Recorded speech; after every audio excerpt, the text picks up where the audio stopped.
I'm very excited that we're getting to the natural resources plenary because my background is in natural systems. And so I'm going to introduce to you one of the early, are we grandparents of the National Adaptation Forum? One of the early co-creators of the National Adaptation Forum, who was there for the very first random thinking meetings and the development of a very long document expressing what we thought this could achieve. It didn't look anything like this. This is way better, by the way. So without further ado, I'd like to welcome Dr. Amber Paris. She is with, I'm going to go for the long title, the Climate Science Alliance South Coast in California.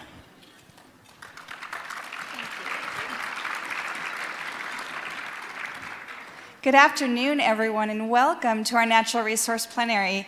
It is an amazing honor and truly a gift to, one, be here, but also to have been able to create this plenary for you. As Laura said, we started out in the days of, can we get 100 people there? Can we get 300 people there? And we're so excited when we had 500. And now I look out at this room and it just fills my heart because we are not alone.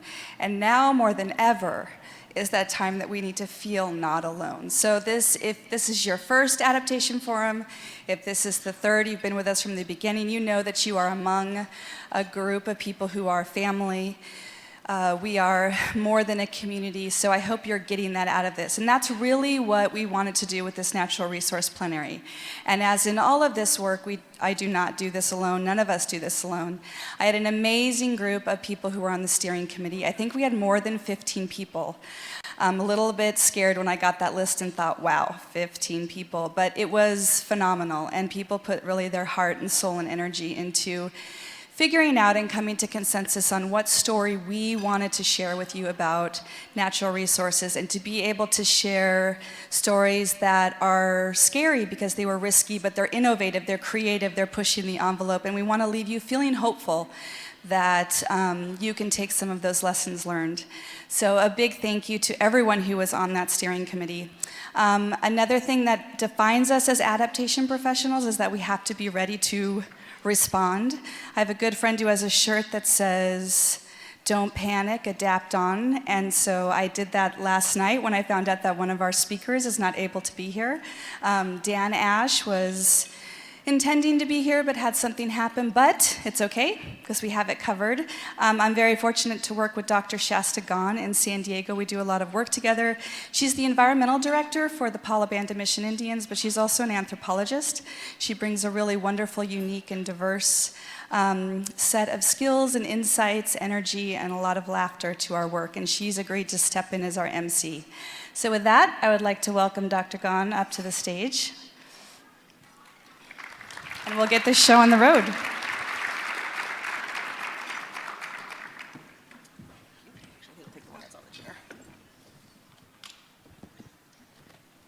Hello.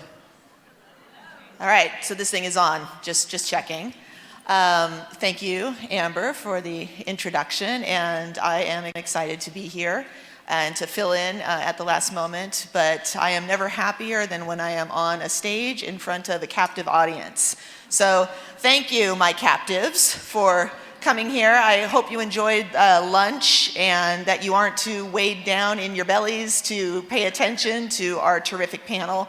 We're hoping to have a really good conversation about a diversity of points of view and the different experiences that our panelists have had in trying to bring climate change and adaptation into their work, especially working with diverse partnerships. And for myself as an anthropologist, I do feel a little bit like the odd man out in a room that seems primarily full of scientists and agency staff. So even though I can't see anything but bright lights here, I'm going to shade my eyes here. Do I have any other social scientist peers? Yes, let's give ourselves a hand for being the best kind of scientist. Haha. Wait, what? So, but it is, I think it's important, that's just going to be my plug before I go into introducing our final two panelists, that the social science aspect of what we do as climate change adaptation professionals is profoundly important, because even though we have the science and we have the research behind what we are doing to help us adapt, one of the most important things we can do is affect the behavior of the people that we work with. And behavioral adaptation, I think, is going to be, or already is, one of the most difficult parts of the work that we do as adaptation professionals. Trying to convince people that the small actions that they take end up reverberating as a cumulative impact on helping us fight this threat of climate change. It's one of the most difficult things, but I think also one of the most important things we can do. So thank you to my social science colleagues and to all of you for being a part of this. So that said, hold on while I shuffle my papers here for a second, so that I can introduce Jerry Hatfield. Jerry L. Hatfield is the Laboratory Director of the USDA ARS National Laboratory for Agriculture and the Environment in Ames, Iowa. He has been the director since 1989, coincidentally the year I graduated from high school, just to make you feel comfortable. And conducts research on the development of agricultural systems to increase resilience to climate and weather stresses using on-farm trials and remote sensing methodologies. Welcome, Jerry. Thank you.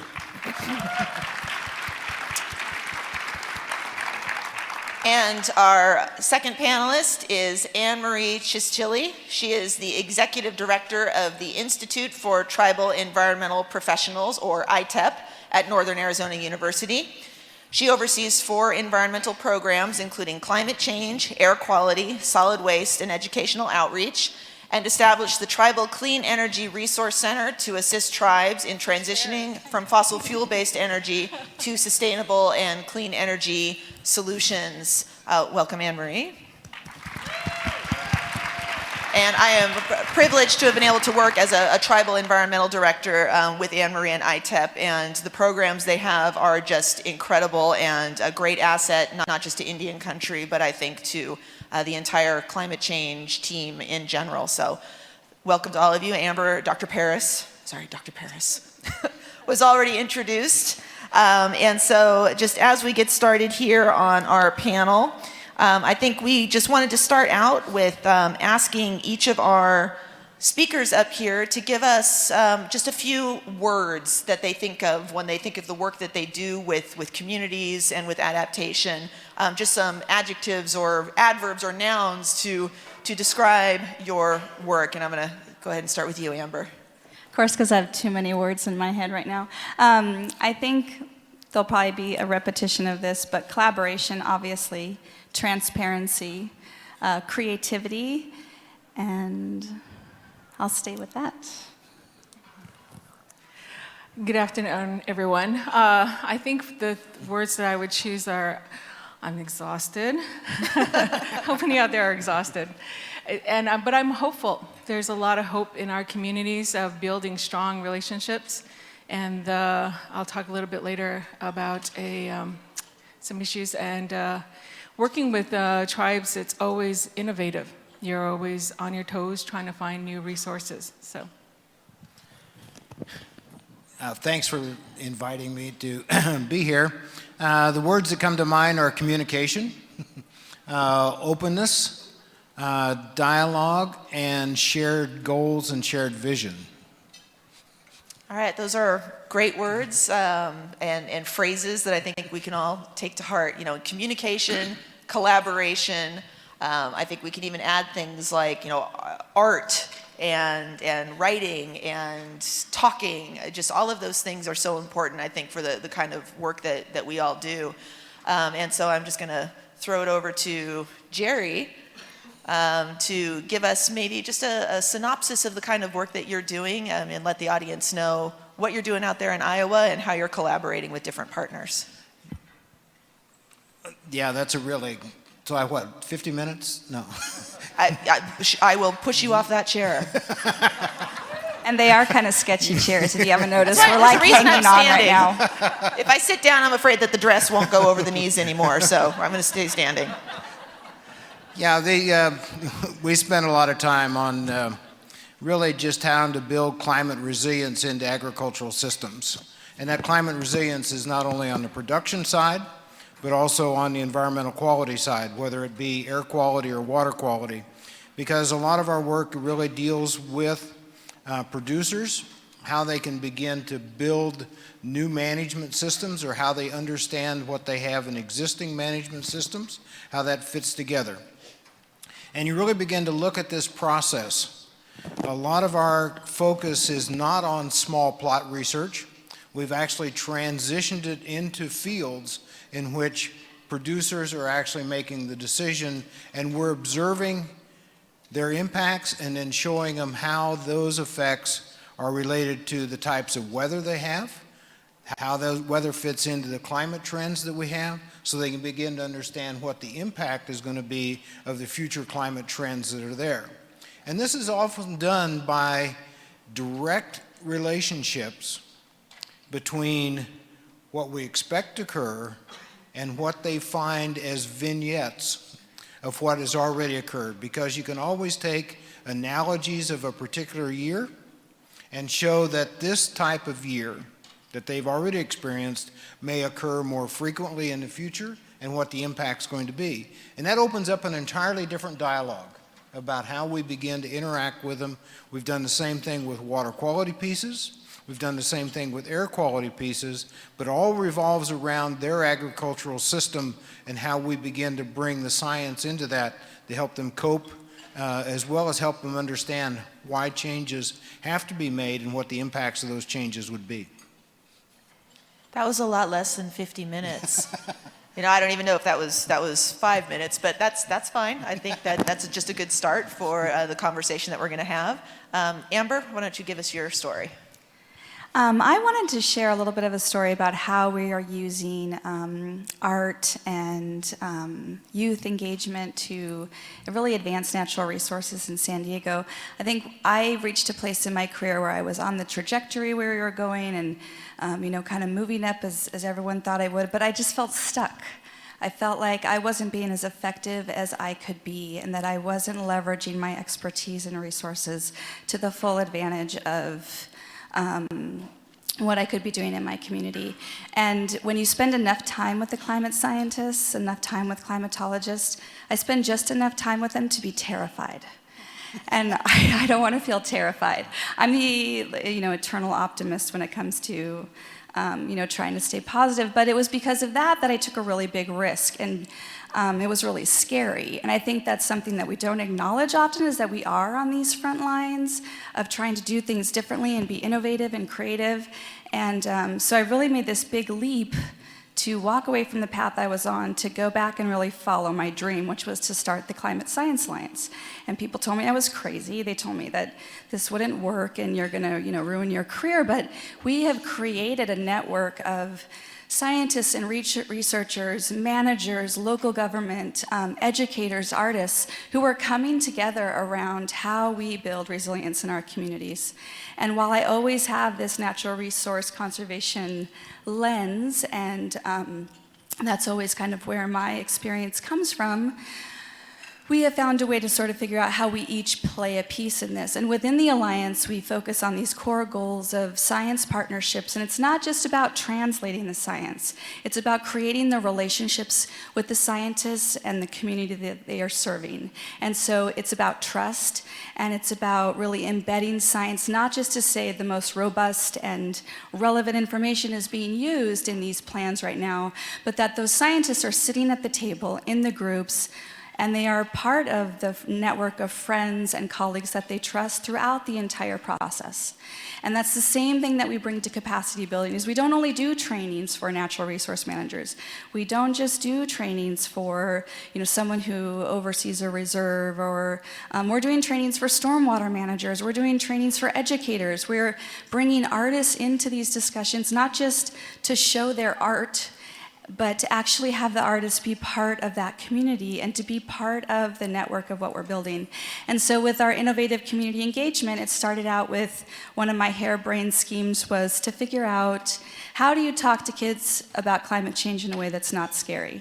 And I have 2 kids of my own, so I think about this a lot, and came up with this idea of weaving together storytelling, art, and science, and being able to bring these messages along with messages of hope, and that they're really community-based activities. So it's local librarians who do the storytelling, or local high school students. It's local scientists who are coming in and working with the kids on hands-on science. And then when we brought the local artists in to work with the kids, it brought a whole new heart and level to what they were doing. Because the art that the children created, they all learned differently, different things stuck out, but the art they created together, we then showed in the community. They brought their families, they came to the libraries, they came to the businesses. And it really sort of inspired this idea of, we are been struggling with how we communicate science, but you can touch people in their hearts as well as their minds. You can make it personal, and we can talk about what it means for us so that we can create this collective vision. And that was really what inspired our whole new network of art and community, where we are building a network of artists, not just to connect to each other, but to sit in the meetings and to be part of the science communication, to meet the scientists too. We have a wonderful muralist she's a high school student, and she spent part of her summer at an estuary working with the reserve, learning about their climate planning and reinterpreting their GIS maps into beautiful murals that are part of that communication. So, again, these are all the time people say, oh, Amber and your harebrained ideas, what's your next harebrained idea? I got a lot of them. But I think, people told me you can't talk to kindergartners about climate change. Well, I'll tell you, we have 12,000 kids in San Diego, and those little 5-year-olds will take you to task on ocean acidification and anything else you want to ask them. And I hear awesome stories about what happens at Thanksgiving when that little 5-year-old takes their aunt and uncle to task on whatever recycling or whatever happened. But I think, it's kind of scary to be in this field because, you're trying to figure out what to do, and you don't, I hate to talk about the uncertainty, but there is no uncertainty. Like, we're all trying to figure out how to do this and how to do it together. And so the network of who you surround yourself around, how you build a common vision in your community, and how you, make things personal for people, but really touch their hearts as well as their minds. Thank you, Amber. As always, you are great at telling your story. I never get tired of listening to it. I'm so fortunate to work with Amber and her group in San Diego. And before I throw it over to Anne-Marie, I do want to say, Anne-Marie, I'm very excited to listen to what you have to say, because as a tribal environmental director working with the tribes, I will say I'm excited by how many tribal folks are at this conference. And again, I'm going to shade my eyes. Can I see a show of hands who are our tribal folks? So excited to have our tribes represented. At the first one in Denver, there was a tribal track, and then in St. Louis as well. But I feel like this is the first NAF where we've really had such a great turnout and such a great acknowledgement of the work of tribes. And for the purpose of this plenary for natural resources, I will just say that for my work, I have found that there is no separating the natural resources and the cultural and traditional aspects of tribes. And I think that needs to be true for all of us. These are not separate arenas, are not separate silos. You cannot have the two of them apart from each other. And in my job, I'm not just the environmental director, I'm also the tribal historic preservation officer, because the tribe recognizes that you can't separate those two. And Anne-Marie, I'm sure you have a lot more to say about these things than I do, so we'd love to hear your story. Thank you. Can I stand? I feel like I'm trying to Please, stay I'm on standing. This chair, I feel weird We just need a standing alone. seatbelt. So I'll just sit on the edge. How about that? Hi, everyone. I'm Anne-Marie Chischilli, and I was remiss not to introduce myself properly before. I am Diné, enrolled with the Navajo Nation. I have some Diné indigenous people in the room. Let's give a holler. Woo! Yeah, and all our indigenous partners as well. Sheyat Kachini Inchlant Orichini Bashichin, Handagahni Dashanale, my Dishgis Edashache. Oh, it's us, Sanchle Yat Anelso. So I still speak my language, and it's still improper that I introduce myself in this manner, to introduce not only my family, my clans, my relatives out there, but also to invite the ancestors, my ancestors, to guide my talk today.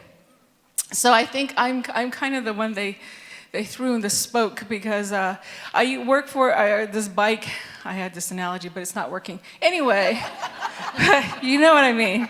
I work for the down in Flagstaff, Arizona, and the Institute for Tribal Environmental Professionals, ITEP. And for 25 years, we've been serving tribes throughout the United States and training them, giving them the capacity to not only practice their own sovereignty, but also control and use their own natural resources as they see fit. Our climate change program was started in 2009 by Sue Watkins, and it's carried on by Nikki Cooley and Karen Cazzetto here in the house. There they are. And they go throughout the country. And over the last 10 years, we've been able to serve 700 individuals from 300 tribes in the United States. So how many tribes total? None of the natives talk. 586 tribes. So we're halfway. We're over halfway. And I'm thinking maybe in 5 more years, we'll have reached all 586. So my talk today on the innovative partnerships goes back a little bit.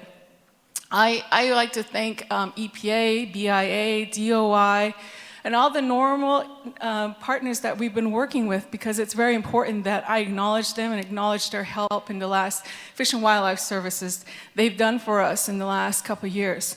But in my process, about 3 years ago, I was invited by the United Nations World Intellectual Property Organization, WIPO, to one of their talks and seminars about the protection of traditional knowledge. And I was thinking to myself, what's that about? You know, we know what traditional knowledge is. We don't need to protect it. And so it kind of piqued my interest, as I'm an attorney by trade. And so I went there to learn about intellectual property, and I was introduced to a whole new world. Subsequent to that, the next year I was invited by UNESCO to speak at the COP21. How many went to COP21? There was an event right before it. And for those who don't know, the UNESCO event happened 7 days after the attacks on Paris.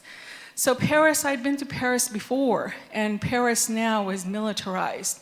If you can imagine, everywhere in this town, someone standing with an AK-41 checking your bags every single time you turned around, that was what Paris was like the second time I went there. It was eye-opening, and it was almost surreal walking around the whole town of Paris. I then went to COP21 after that, and in COP21, I was infused with the Indigenous Environmental Network. They're a group here in the United States, and the city of Paris banned protests. So they were now called action events. So I went to my first action event in Paris. And I had never done it before, because I always thought an attorney, he shouldn't be on the streets, you know. I don't know what I was thinking, but I just never did it before that. And so it really drew me out to start getting involved. But every time I went to every action event, I was terrified.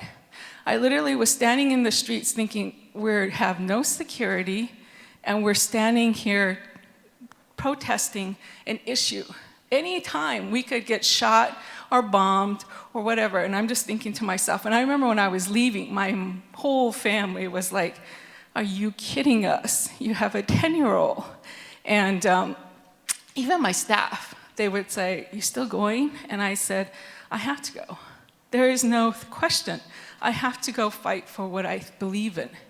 And so when I went and I came back, I went to my first protest here in the United States in Flagstaff. It wasn't a protest, it was actually a celebration when the Paris Accords were signed. I came back a little bit before they were signed, and we were so happy. I took my son out there, and I came out, and I went out to Flagstaff. It's so like freezing cold, but we went out there, and it was nothing. I wasn't afraid. I was like, wow, this is what a protest is in America. And so I started going to a lot of other protests and started really getting involved, never having that fear that I had before.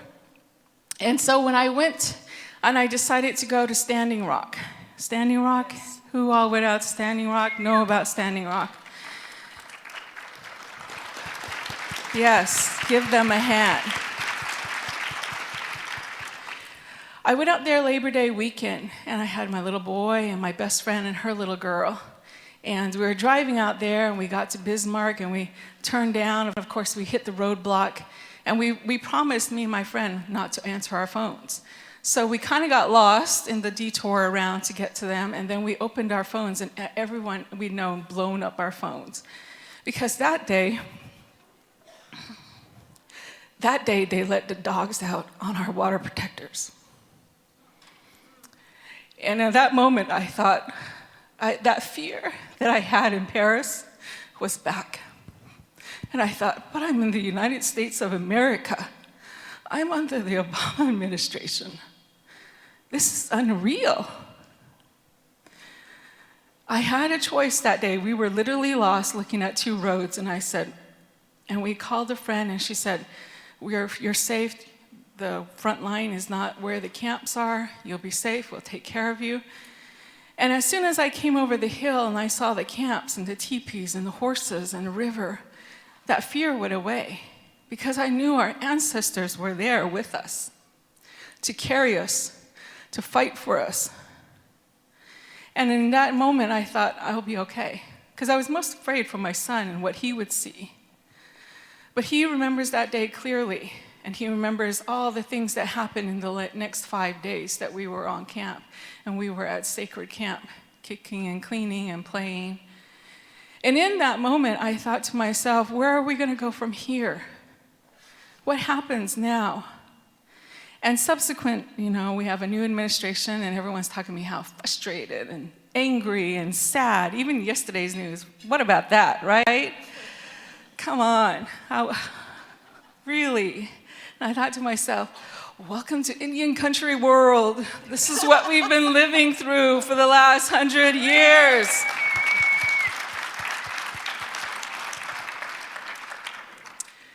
It may be the silver lining of our people, of us in this room, brothers and sisters fighting the earth for the earth. That may be the silver lining to wake all of us up, our relatives who have not been really involved. And if that may be what it is, then I welcome it. I embrace it. Because it's in that time, as we look as people of the earth, and we're all people of the earth, we're seeing that storm come forward. And we're in the outer bands of this storm. We've felt the first bands, and we're moving into it. And there's an artist named Nako Bear. Anybody know Nako Bear? You'll know him after this. Nako Bear has a song about Great Spirit. And this is for my brothers in the house who were challenging me to raise my fist. And it says, my wrists are raised. Power to the people.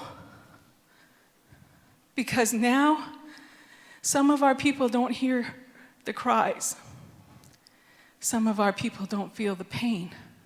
But I know everyone in this room feels the pain and hears the cries of our earth. And it's in this room, as we walk into the storm on the battlefield, this is where I tell all of us, this is where we warrior up, because our earth is worth saving. Thank you.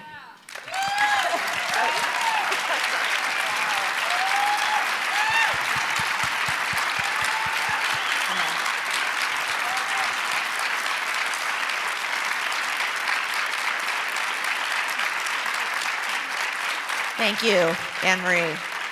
Powerful words. I usually have some sort of a quip to make at the end to transition.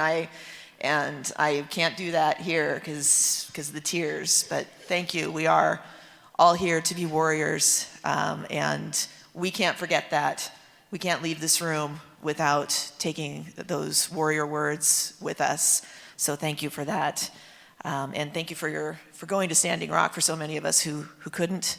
And the water protectors are still there, and they're still fighting. And it's not just in Indian country. I think it's everywhere. We're realizing, like you say, the outer bands of the storm, we need to come to the center.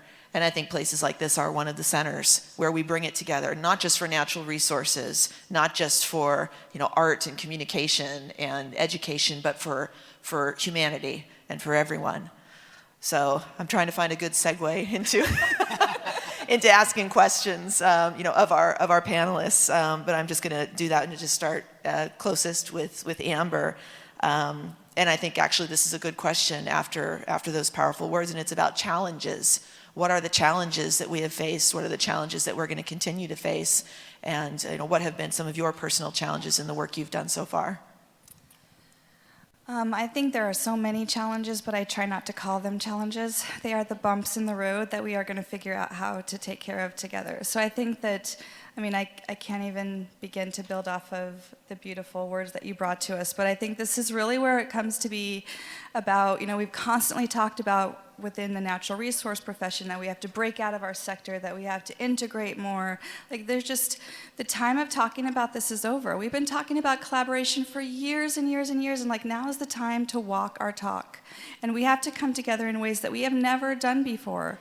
And we have to get past this cycle of competing with each other over those little pockets of money and figure out how we leverage and figure out how we integrate and figure out how we just come together on multiple scales, whether it's within a very small community, whether it's your city, whether it's the state, whatever level we're looking at, we have to find a way to put these pieces together.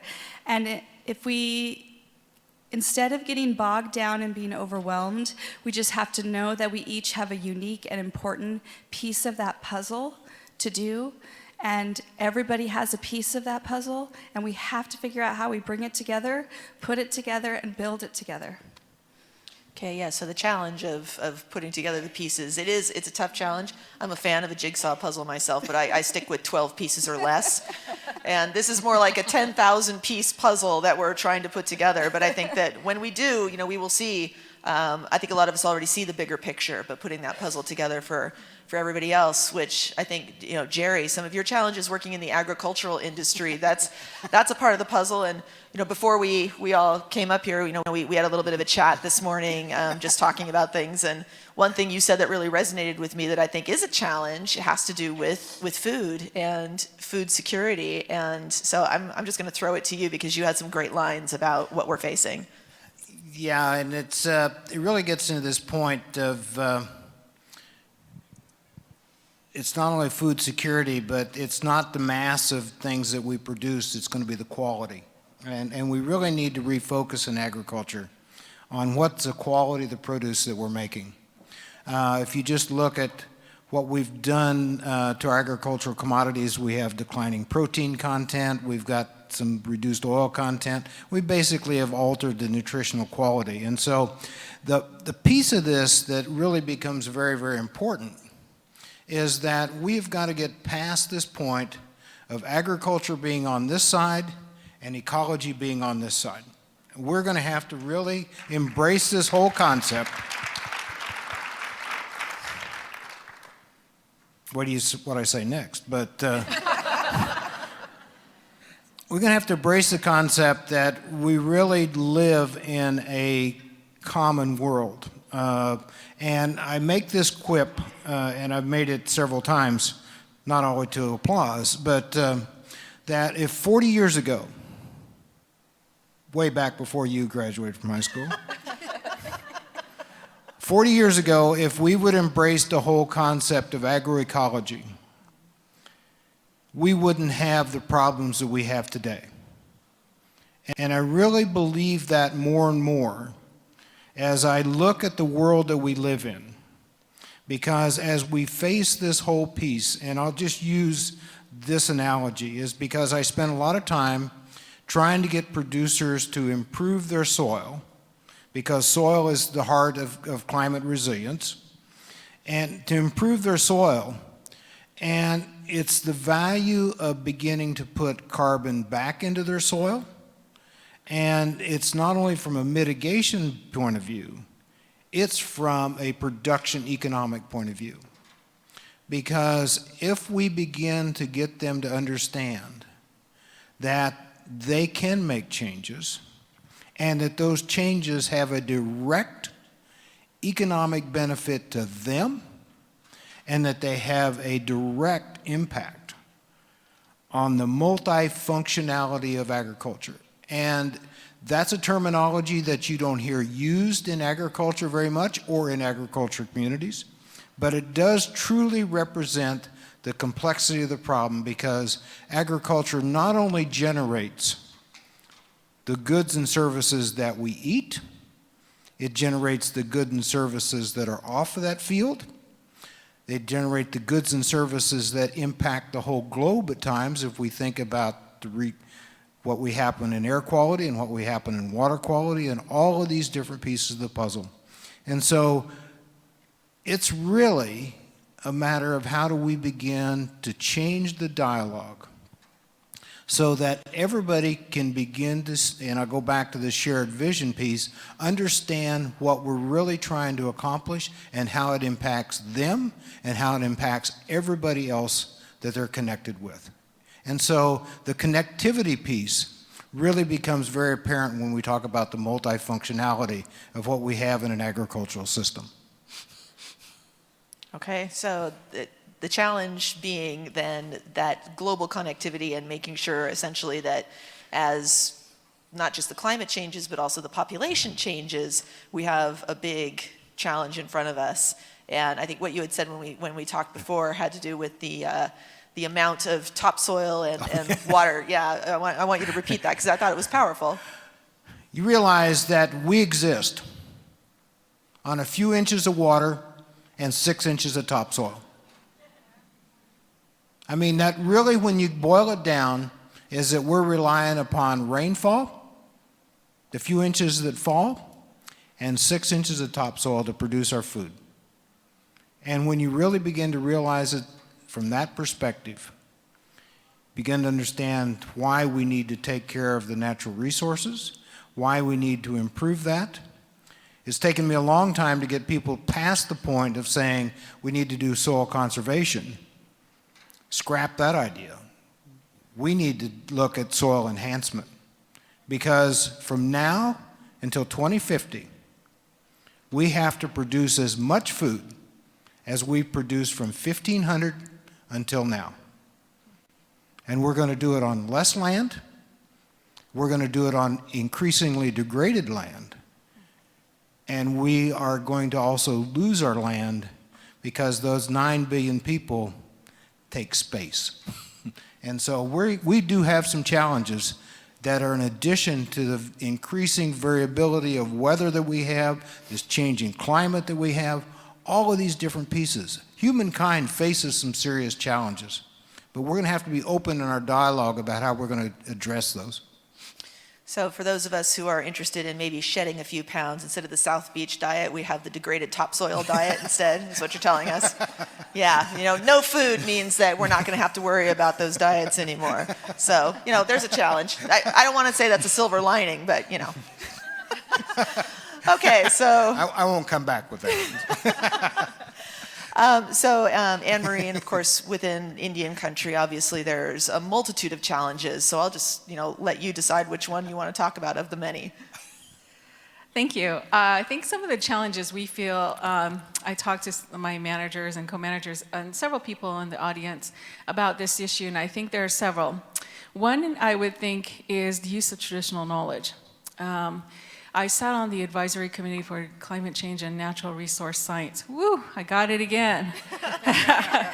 And I saw some of my colleagues here. They're out from ACNRs or Acorns, what do we call ourselves? And I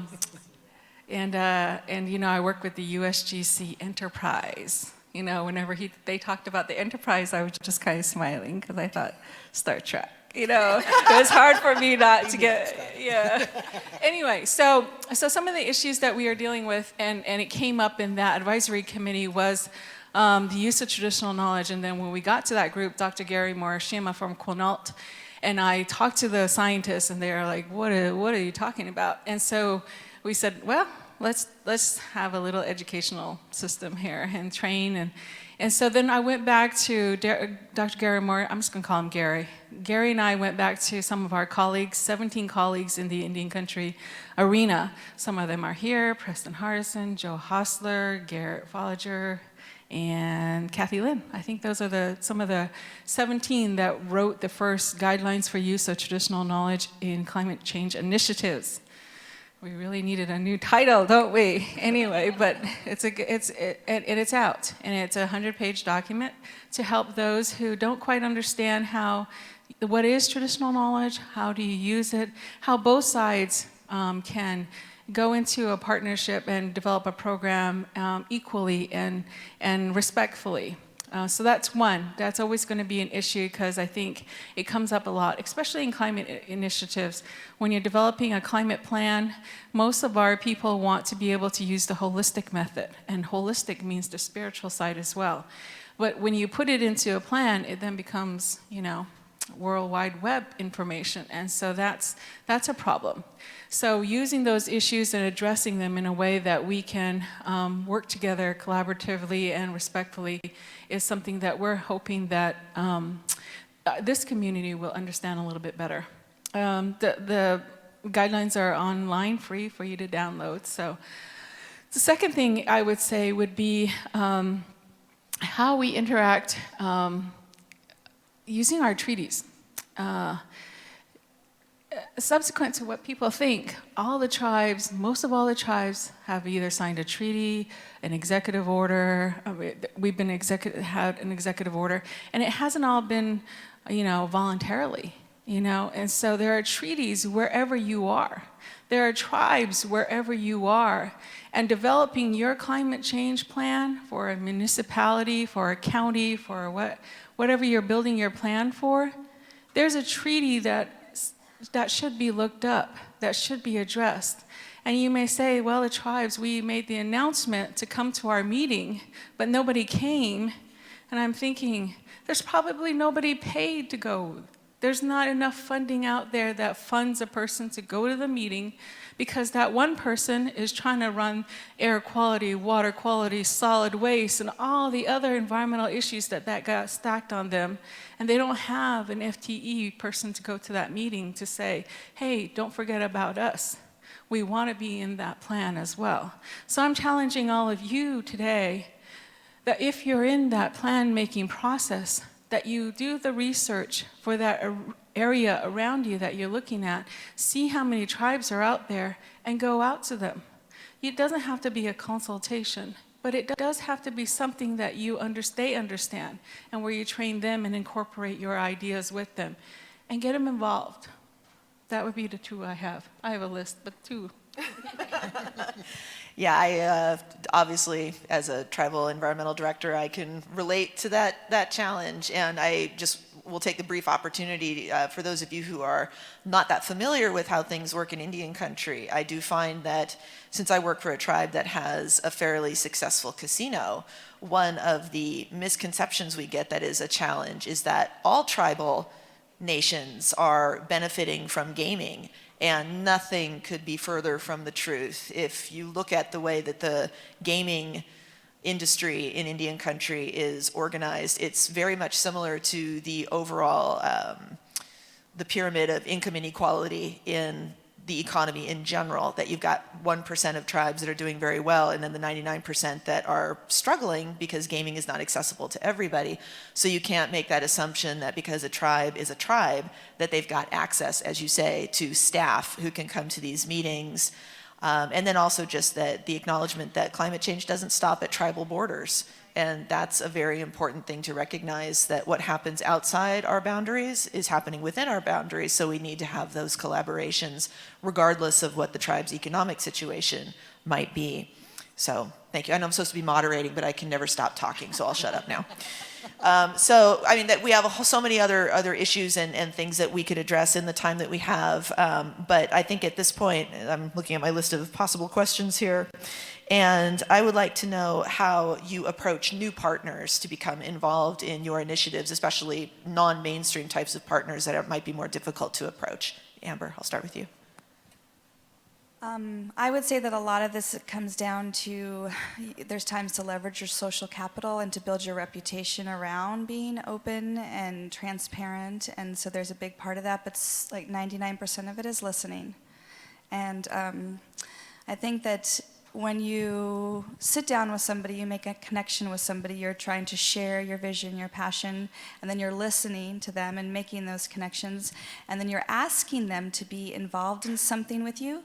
You have to also make the commitment to give back to those people, to that individual, whether you're going to help promote something they're working on or you're going to bring a resource. And I think often we get into a situation where we create false expectations of what we can give back, and then that breeds hurt feelings about whether they want to partner with you again, or you don't follow through on a partnership, or, so I think we have to be really cognizant of how much we can do as individuals. We had this great analogy today. I like working in this community because we can laugh and have fun even when we're crying. But we had an analogy of, we wear so many different hats, And I can't wear every hat I need to wear, and we can't be expected to know everything and fill every role, and that's why we need each other to do that. But we have to make meaningful and reciprocal relationships so that we can really build this in a meaningful way. So. Well, and Jerry said he was going to wear the baseball hat that has the 2 beer cans on either side and the straw, and which sometimes I feel like we should all be walking around with our beer hats on, just so that we can deal with some of the more difficult challenges that we face. But, for you, Jerry, as a federal employee with the USDA, your process in reaching out to unconventional partners, I'm sure is interesting. So please share. Interesting. Trying to be nice about it. No, we've actually spent a lot of time, and going back to what Amber says, is that we've reached out in a lot of cases because we've been asked to help different watersheds work on water quality problems. Obviously, everybody knows about the Raccoon River Des Moines Waterworks lawsuit. The counties that were being sued. We've worked in Lake Springfield in Illinois, which has an atrazine problem, Lake Smithfield in Missouri, which had another herbicide problem. And you've got everything from the water treatment plants to the producers to the rural residents in there and the communities in which that water utility is serving. And we borrowed from our neighbors down under, Australia and New Zealand, because if you go back and you look at the land care projects that were developed in those 2 countries, they developed a very interesting approach to being able to work with diverse partners.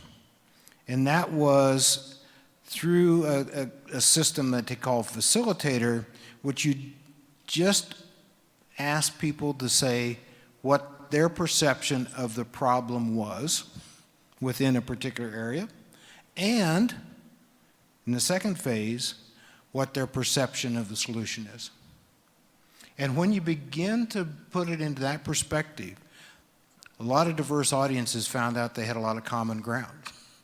And they also had common ground in what they thought the problem was, and they had common ground in what they thought the solution was. Once you got past that point, you could have a much more meaningful dialogue because it took everybody's defenses away. And so it wasn't your problem, it was our problem. And once we began to do that, then we had a much different dynamic about how we deal with diverse partners, but also how do we facilitate solutions across those diverse partners as well. I love it. That's great. Yeah, because you're right. We all have to recognize that we are dealing with the same problem, and that relates to this idea of the tribal boundaries too. That the reservation boundaries and even municipal boundaries, state boundaries, and nationwide boundaries are arbitrary. That we're all on this boat together.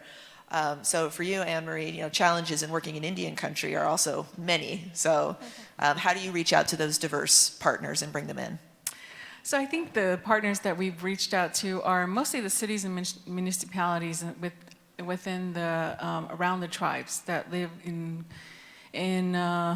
close distance of them. And reaching out to them is hard. I think most of the tribes, when they're developing their adaptation plans, and have this, I'll just call it an innate historical fear. It was about 500 years of colonization here. And so when you're trying to work with someone else, you want to set all the guidelines up. And these are what the guidelines are helpful with. You want to be clear about which each side is going to work on, and be clear about your objectives and goals, and make sure that it's helpful. In time past, so many researchers have come onto the reservations and said, we're going to do this. We got funding for this. And we're all just like, well, we don't want that. We need this. And so being clear from the very beginning and saying, okay, these are the opportunities, why don't we write the grant together? Or why don't we develop this together prior to you getting the grant is very helpful. And that goes a long way to restoring and producing and uplifting the trust that is needed in Indian country around this issue. And so one of the things that we work on here is we have nice lines that we say, okay, this is what you probably should say. These are some of the things that other people should say, and this is and being transparent and very open about the partnership that you're developing. And it's difficult because, like I said, it's very, especially when it comes. Let me just go back there. Especially when it comes to traditional knowledge. So many people want to say, well, we want to use that traditional knowledge, and it makes a great story for the grant. And I'm just like, well, the story, you can't have that story, I'm sorry. You can't have that prayer or that song or that way of doing something because it feels good or it looks great or whatever. It's theirs, and it has to be protected. And so, and if you look at what the United Nations is doing, they're working on an instrument, illegal, and Preston probably can go 90 yards on this. I got my 10 here, and my football analogy. Anyway, they're trying to develop a new instrument to protect or use traditional knowledge. And they're saying, in order to protect it, you have to tell us what it is. And I'm just like, there's no way I'm going to tell you what our ceremonies are for you to protect it. Sorry, that's just something I can't do, nor will I do, and I don't think any of our people should do. What is ours is ours. Respect that. Respect that and move on to the next topic. And that's what I encourage all of you. When someone in the tribal arena says, no, we can't go there, we can't talk about that, no, we can't go to that site, respect it, leave it, and move on to the next area. Thank you. Absolutely. Yes, and I will add to that I think you mentioned the number of tribal nations, well over 500, close to 600 federally recognized tribal nations, and many others that don't have federal recognition. And there is a mistake I think we see often, which is that all tribes are the same, and they're not. The number in my head, there's 567 federally recognized tribes. There are 567 individual tribal cultural practices and belief systems, and 567 different ways to deal with those tribes. So talk about bringing in the challenges of different partnerships. In San Diego County, we have 18 different tribes, and the assumption is that we all get along. No. That's no. So you have to treat everybody as an individual, not just as tribes, but as nations, as independent sovereign nations, and it's a difficult thing to do, but it needs to be done for better collaboration. So we only have a few minutes left, but I think that this might be a time to ask the audience if you have any feedback or any questions that you might want to bring to our panelists. And I believe that we have some folks with microphones roving the room. Am I right? Apparently that can be done. And again, we're looking straight into the lights here, so I can't see if anybody is popping up to ask a question. If someone wants to raise their hand, I'll come to you with my microphone. Yeah, I see someone in the back.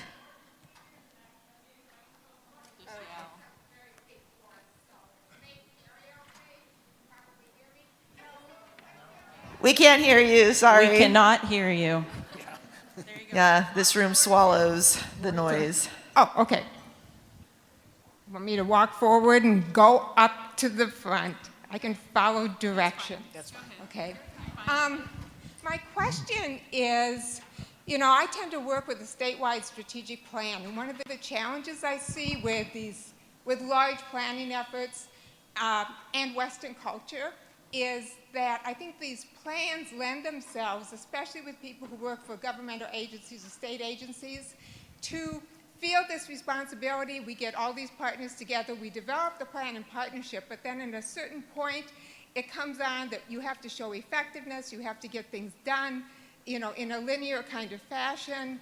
And I think that kind of our Western metaphors that we live by are very linear, and they don't really incorporate in a lot of feedback, which is really needed when you're really working with people and you're trying to find solutions. It's not always in this linear progressive effectiveness measure. And so I'm just wondering, in particular from a cultural perspective, are there cultures that are a little less linear And is there some conflict when we're trying to work in a very linear metaphor? Yes, just kidding. Oh. Oh gosh, yeah. I think it is difficult. The way they set up the rules, as if you will, is not conducive to being a holistic look at, when someone comes up to us and says, and I think Queen, what's her name? Queen, I can't remember her name yesterday. She said it very well. You can't stick water and air and solid land issues into different silos and then go out to a community, especially a traditional indigenous community, and say, hey, what's your water quality like? And they're just staring at you like, what are you talking about? So the whole communication, you have to look at it from their perspective. They're looking at the whole system of their being, the holistic side, and it includes everything from their elders to their kids. And so when you're looking at it that way, you're just going to have to break the mold. And that's all I can say, is because you won't get communication if you're talking one language and saying, we have to fill all our little boxes. That's not going to work. You're just going to get silence probably on the other side and say, and then your whole effectiveness, you can't check that box because it's not effective. So you have to know your audience and work with them, especially when you're working with tribes.